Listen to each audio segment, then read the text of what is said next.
कानपुर से शुरू हुई आई लव मोहम्मद के होर्डिंग या बैनर पर तनाज़ा अब धीरे धीरे मुल्क के मुख्तलिफ हिस्सों में फैल गया है।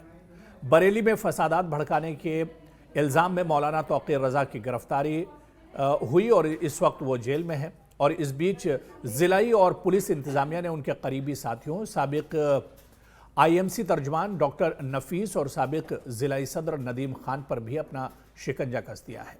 और इसी तरह से पीर को म्यूनसिपल कॉरपोरेशन ने नोवेल्टी चौराहे पर डॉक्टर नफीस की मार्केट को सील कर दिया।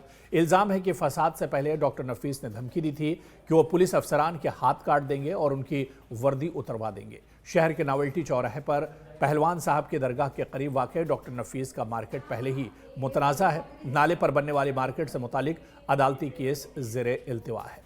तो अब इस हंगामे के बाद मौलाना तौक़ीर रज़ा के जो करीबी हैं उन्हें निशाना बनाया जा रहा है। कई लोगों को गिरफ्तार किया गया है और तकरीबन 2000 लोगों पर FIR और मुकदमे दर्ज किए गए हैं। यानी कानपुर से जो हंगामा शुरू हुआ था या कानपुर से जो मसला शुरू हुआ था, अब ये कौमी सतह पर और नेशनल लेवल पर अब एक तरह से इसकी गूंज सुनाई दे रही है। सिर्फ बरेली या कानपुर ही नहीं बल्कि यूपी के कई अजला में एक तरह से हालात कशीदा बने हुए हैं और उस पर इंतज़ामिया की नज़र है। लेकिन बड़ा सवाल ये उठता है और इस पूरे हंगामे के लिए मौलाना तौक़ीर रज़ा को एक तरह से इसका सरगना माना जा रहा है। मौलाना तौक़ीर रज़ा को इसके लिए कसूरवार माना जा रहा है। लेकिन बड़ा सवाल ये उठता है कि महज आई लव मोहम्मद के बैनर पर इतना बड़ा तनाज़ा क्यों?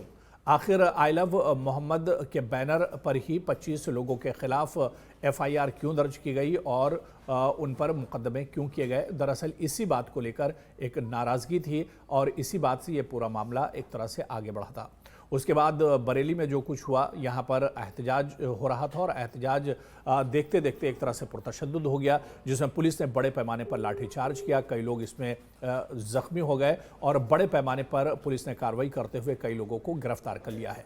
लेकिन ये मामला अब धीरे धीरे एक तरह से रुख इख्तियार करता जा रहा है, बड़े पैमाने पर तूल पकड़ता जा रहा है। और यहाँ तक कि आप देखिए कि ये पूरा मामला अब तूल पकड़ चुका है और अब ये मामला पूरे कौमी सतह पर इसकी गूंज एक तरह से सुनाई दे रही है।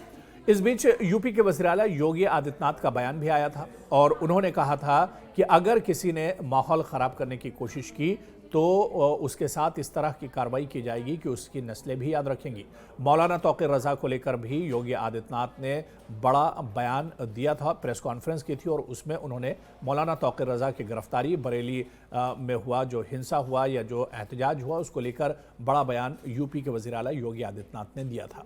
लेकिन सवाल ये उठता है कि महज आई लव मोहम्मद, क्या अब समाज में इतनी भी छूट नहीं है या इजहार की आज़ादी अब इतनी भी नहीं बची है कि कोई अपने धर्म से मुतालिक आई लव मोहम्मद या इस तरह के पोस्टर लगाने पर भी एतराज़ हो सकता है? हालांकि लोगों की मांग यही थी, जो एहतजाजी थे उनकी मांग यही थी कि जिन नौजवानों पर ये केस लगाया गया है, जिन लोगों पर FIR दर्ज की गई है या जिन लोगों पर मुकदमे दर्ज किए गए हैं, उन्हें वापस लिया जाना चाहिए क्योंकि ये कोई बहुत बड़ा इशू नहीं है। लेकिन इंतज़ामिया और सरकार की तरफ से इस पर कोई कार्रवाई नहीं की गई और धीरे धीरे ये मामला एक तरह से तूल पकड़ने लगा। इसके बाद से चाहे मसाजिद की बात की जाए, बड़ी दरगाहों की बात की जाए या जो बड़े लीडरान हैं उनकी तरफ से इस पूरे मामले पर सख्त तनकीद की गई और इस पूरे मामले पर एक तरह से बड़े पैमाने पर मजम्मत की गई। इसके बाद बरेली में मौलाना तौक़ीर रज़ा की गिरफ्तारी और इसके अलावा जो आम लोग थे, जो एहतजाजी थे, उनकी बड़े पैमाने पर गिरफ्तारी हुई है और इन लोगों को जेल भेज दिया गया है। यानी अब इस पर एक तरह से जो कानूनी कार्रवाई है वो की जा रही है। लेकिन बड़ा सवाल यही उठता है कि आखिर इस तरह के मामलों को एक तरह से हवा क्यों दी जाती है या इस पर सियासत क्यों की जाती है?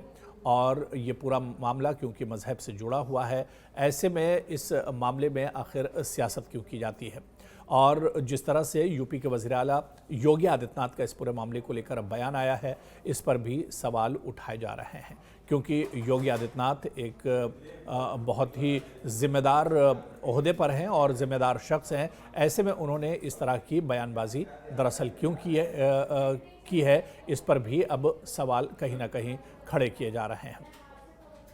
दूसरी तरफ पुलिस की जो कार्रवाई है या इंतजामिया की जो कार्रवाई है, इस पर भी कहीं ना कहीं अब सवाल उठ रहे हैं कि आखिर पुलिस ने महज एक बैनर लगाने को लेकर इस मामले को इतना तूल क्यों दिया या इस पर आखिर ये कार्रवाई क्यों की गई है। और वहीं आप देखिए कि सरकार के तेवरों से लोग खौफजदा हैं या कुछ और ये मामला है। गौर करने पर इसकी कुछ वजूहात भी समझ में आती हैं जिनसे इख्तलाफ की गुंजाइश भी एक तरह से हो सकती है। सबसे पहला ये कि क़यादत का इख्तलाफ या जमाती अज़बियत के हसद बहुत सी मजहबी जमातें अपनी अलग शनाख्त और फॉलोइंग चाहती हैं। अगर कोई आज़ाद तहरीक अवाम में मकबूल हो जाए तो उनके लिए अपनी बालादस्ती बरकरार रखना एक तरह से मुश्किल हो जाता है, इसलिए वो मोहतात या दूर रहती हैं ताकि अपनी जमाती पोजीशन को ख़तरा न पहुँचे।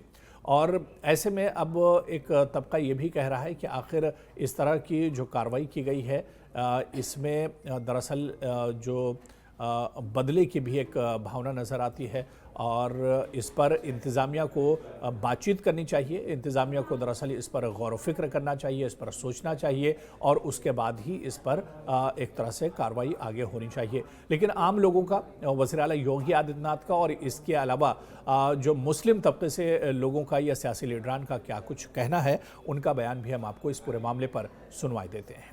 ये वही लोग हैं जिन लोगों के दंगों के कारण प्रदेश में कोई निवेश नहीं आता था, कोई उद्योग नहीं लगता था, कोई विकास का कार्य नहीं हो पाता था। और आज पिछले 8.5 वर्ष के अंदर उनकी मंशा सफल नहीं हुई। अब नए नए तौर तरीके अपनाने का कार्य कर रहे हैं, लेकिन याद रखना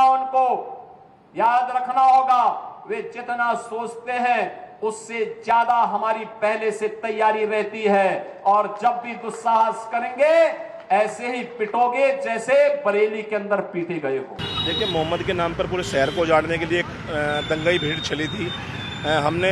मैं यहाँ से निकल रहा था, मैंने पुलिस प्रशासन को 8:30 पौने 9 बजे सूचना दी थी। 2-3 पुलिस वाले भी खड़े थे, उनको सूचना दी थी। पौने 9 बजे से जमावड़ा लग गया था।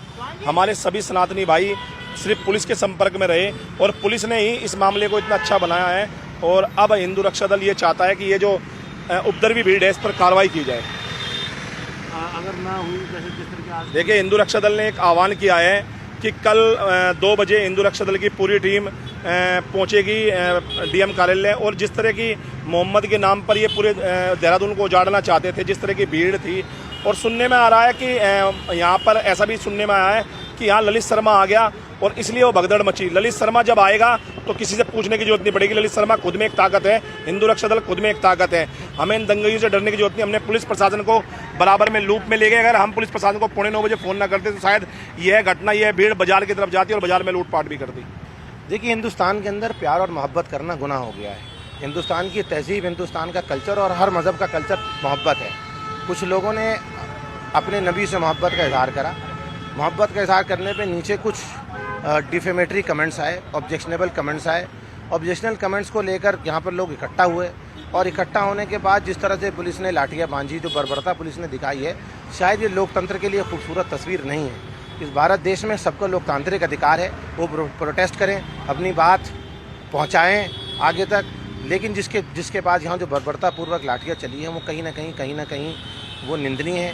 लेकिन मैं ये भी कहता हूँ, हम किसी तरह के वायलेंस को सपोर्ट नहीं करते हैं। जो युवा आ रहे हैं, जो युवा इकट्ठे हो रहे हैं, वो इस चीज़ का ध्यान रखें कि किसी भी प्रोटेस्ट में वायलेंस ना करें।